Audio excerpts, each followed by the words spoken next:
Celah ini yang kemudian bisa menjadi satu ruang setiap calon mahasiswa, setiap mahasiswa yang kuliah di Untidar itu mereka dijamin gitu ya akan mendapatkan sebuah keterampilan tersendiri yang tuanya ya semua proposal yang tidak didanai akan kita danai dari Untidar. Sisanya? Iya, akan kita danai. Kemendikbud itu hanya diambil? Ya, akan diambil. Bisa kita mengusulkan kan 16. Untuk adik-adik yang sekarang ini di SMA, ya, di SMK dan sederajat, jangan ragu ya untuk memilih Untidar. Kita perguruan tinggi yang ada.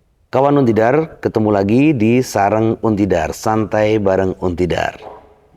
Tempat mencari solusi, tempat memberikan pemahaman dan ilmu pengetahuan buat kalian. Nah, berdasarkan survei Angkatan Kerja Nasional atau Sakernas BPS, ini jumlah pengangguran terbuka di Indonesia di bulan Agustus tahun 2022 itu mencapai 8,43 jiwa.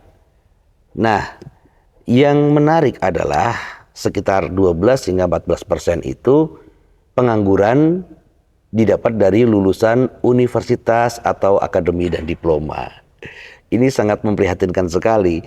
Nah, apakah karena itu kemudian Untidar memproklamirkan diri sebagai kampus unggul dalam kewirausahaan? Lalu seberapa kuat sih nanti wirausaha ini bisa mengubah angka pengangguran itu menjadi semakin minim?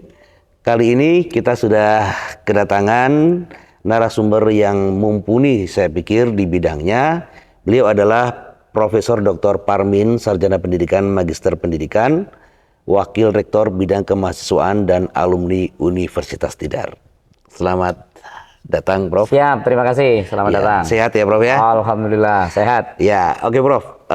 Langsung saja mencermati data dari BPS tadi, Prof.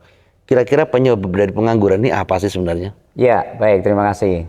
Data BPS tadi diperkuat juga oleh data dari Kemendikbudristek ya, terutama Belmama itu dengan rilisnya itu bahwa memang hari ini itu potensi lulusan perguruan tinggi yang menganggur itu potensinya makin besar.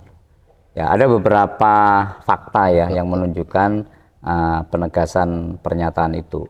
Jadi yang pertama angka lulusan ya, jumlah lulusan perguruan tinggi itu terus bertambah di berbagai perguruan tinggi di Indonesia.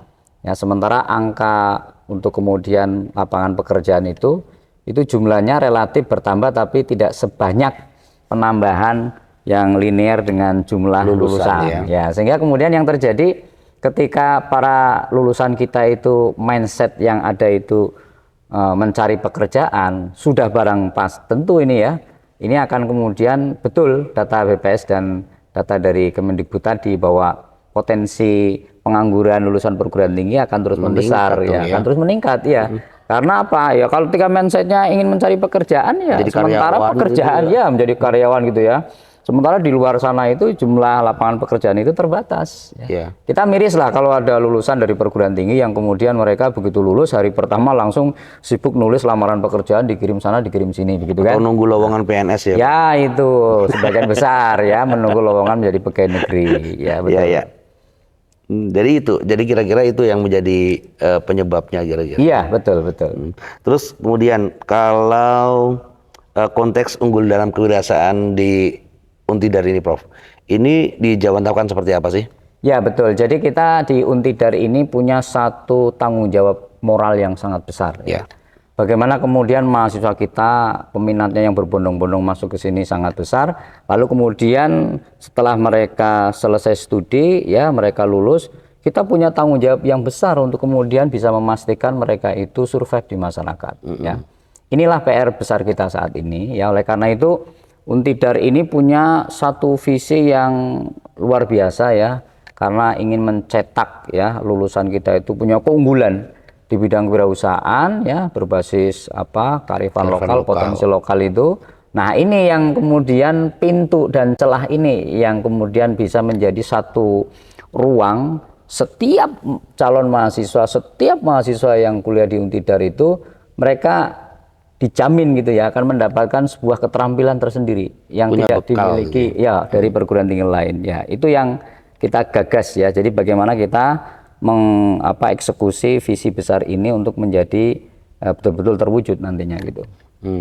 Itu dimasukkan dalam kurikulum atau gimana itu? Nah, ini yang spesial di Untidar itu. Yang pertama, kita punya 2 mata kuliah kewirausahaan dan mata kuliah wajib ya untuk semua prodi. Jadi yang pertama, mata kuliah kewirausahaan itu memberikan bekal secara teori, pengetahuan, wawasan tentang bagaimana berwirausaha. Lalu diikuti dengan mata kuliah berikutnya praktek langsung. Ya, jadi praktek-praktek langsung kewirausahaan. Makanya kita tidak aneh ketika kita datang ke sekitar kampus ini ada banyak outlet, ada banyak tempat usaha baik digital ya, kemudian usaha-usaha jasa, makanan dan sebagainya itu Mahasiswa Untidar gitu ya, pelaku usahanya gitu ya. Ini efeknya seperti itu. Ke depan terus dan kemudian terus merambah bahkan sampai nasional, kita harapkan seperti itu ya. Betul.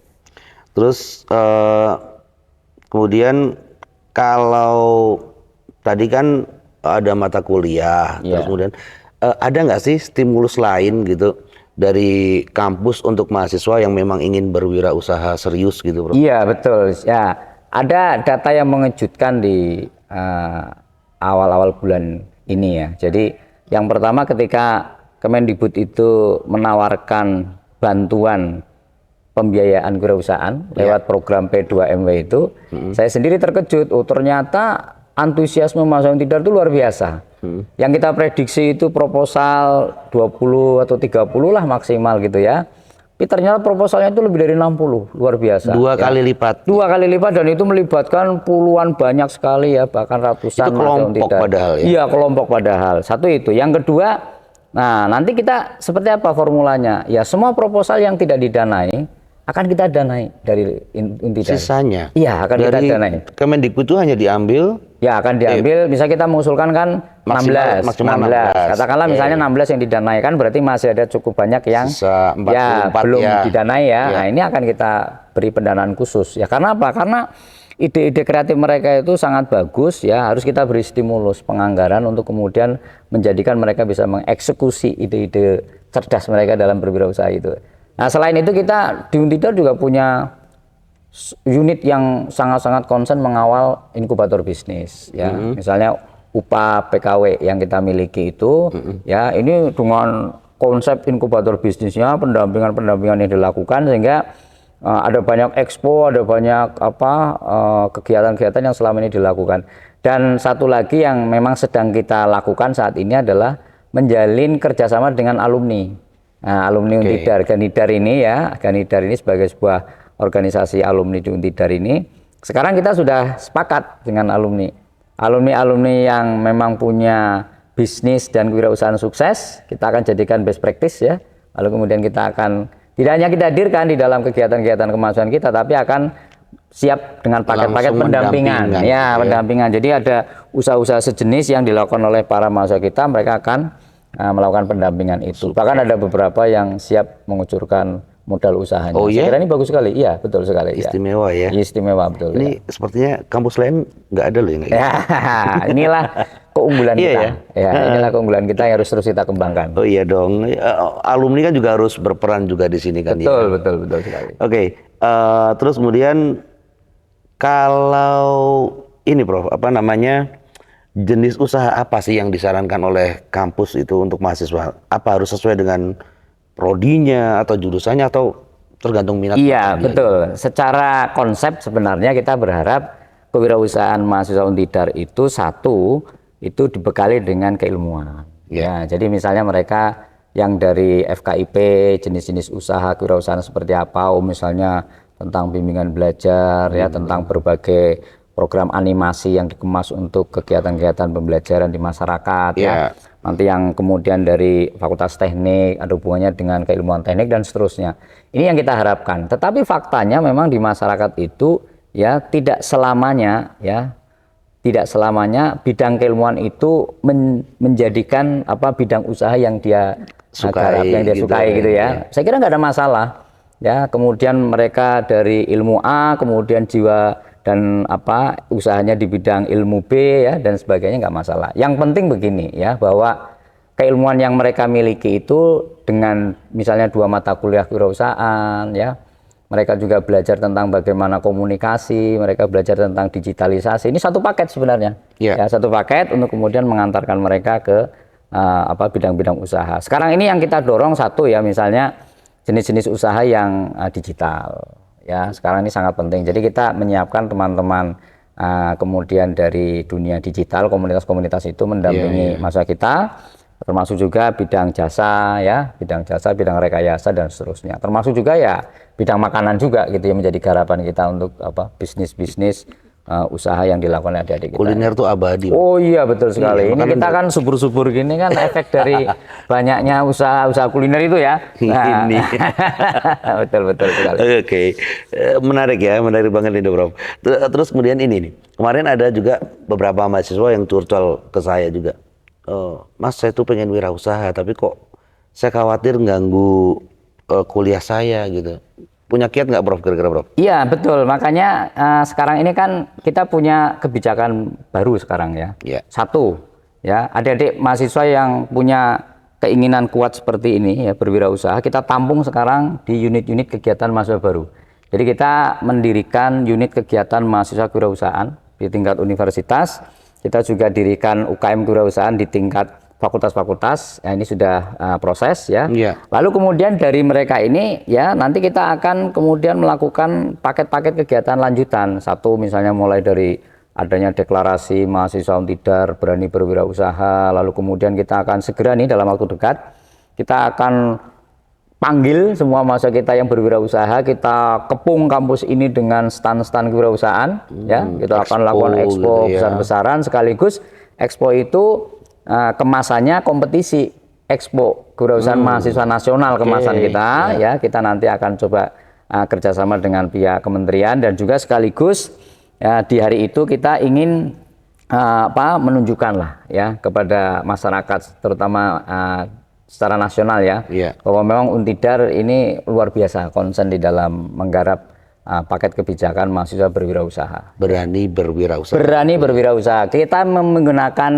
dan memilih kata berani itu, kita sudah memikirkan bahwa kata berani itu berarti kita sebagai pengelola kampus sudah menyiapkan banyak paket, sudah menyiapkan banyak kebijakan, sudah menyiapkan banyak proses-proses pendampingan, sehingga si mahasiswa ini mengatakan saya berani berwirausaha kalau begitu. Termasuk juga melindungi kekhawatiran agar tidak terganggu kuliahnya gitu. Iya betul. Jadi ketika ada UKM, kegiatan mereka menjadi kegiatan ekstra. Ya, jadi di perkuliahan dia dapat mata kuliah kewirausahaan, dia akan kemudian kuliah untuk menyelesaikan studinya secara normatif ya, seorang mahasiswa.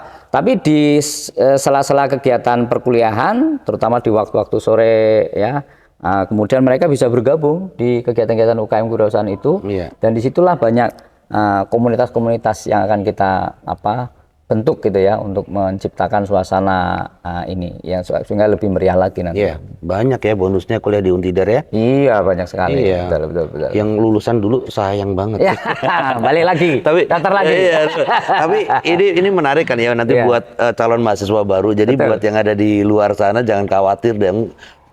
Mereka kan masih melihat kalau Untidar itu kampus kecil di kota yang kecil dan nggak punya harapan gitu. Betul. Ini bisa dipatahkan oleh apa yang disampaikan oleh Prof Parmin.